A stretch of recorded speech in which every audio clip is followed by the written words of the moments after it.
Yo, what's up, everyone? Today we're breaking down the slang term pita. So, what does it actually mean? In simple words, pita is slang for a person or thing that is annoying or difficult to deal with. People use it when something or someone is causing frustration or inconvenience. Sometimes it can also mean something slightly different, depending on the context. Where did it come from?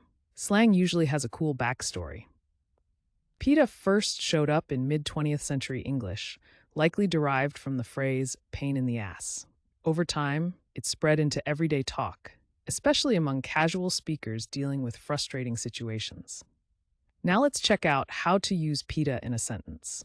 Correct example 1. That meeting was such a pita. It went on forever and was really frustrating. Correct example 2. Can you believe how much of a pita it is to get tickets for that concert? And for laughs, here's a wrong example. My grandma said pita at Sunday dinner and everyone just froze.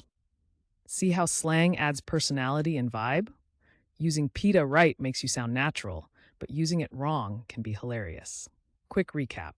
Pita means a person or thing that is annoying or difficult to deal with. It started in mid 20th century English, and now you'll hear it in conversations, online, or even in music. Now it's your turn. Drop your best sentence with pita in the comments. And if you want to learn more slang and fun word histories, don't forget to subscribe and join our community here every day.